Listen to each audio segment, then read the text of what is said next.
காசிக்கு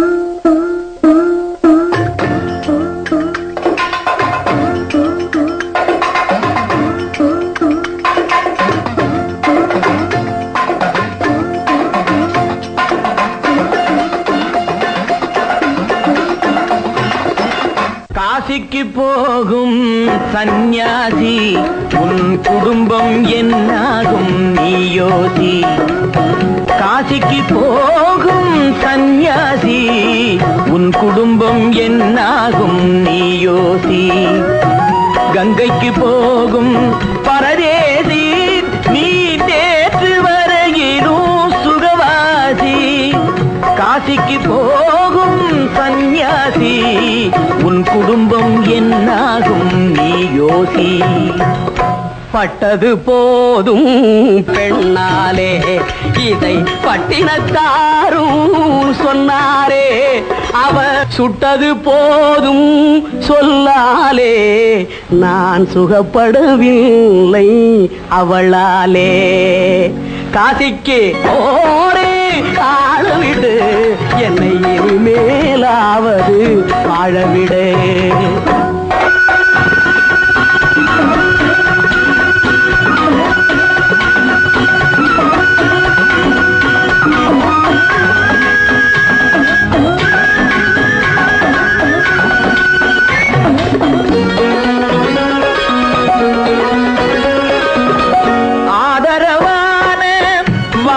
பேசி அருமை மிகுந்த மனைவியை நேசி. அன்பெனும் பாடத்தை அவளிடம் வாசி. அவளை விடவா உயர்ந்தது காசி. அவதி படுபவன் படு சம்சாரி. நீயோ பிரம்மச்சாரி. தலையணை மந்திரம் மூளையை கெடுக்கும். தாரக மந்திரம் மோட்சத்தை கொடுக்கும்.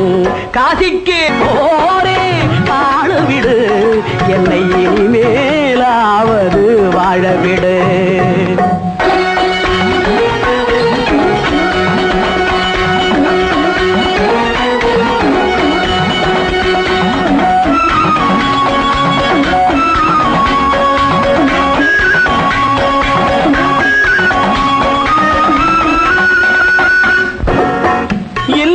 என்பது நல்லறமாகும். இதுவே வள்ளுவன் சொன்ன சொல்லாகும். குடும்பத்தின் விளக்கு மனைவி என்றாகும்.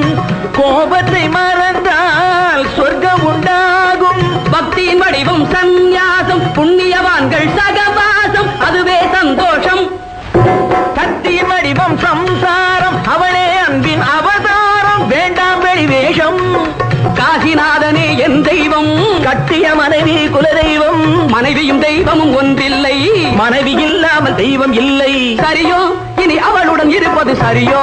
அவள் துணையினை பிரிவது முறையோ. பகைதான் வளரும் பகையே அன்பாய் மலரும். பிரிந்தவர் இணைந்திடப்படுமோ கலந்தவர் பிரிந்திட தகுமோ. இல்லறம் இல்லறவே காசிக்கு போரே ஆழவிடு என்னை மேலாவது வாழவிடு. காசிக்கு போகும் சந்நியாசி உன் குடும்பம் என்னாகும் நீ யோசி.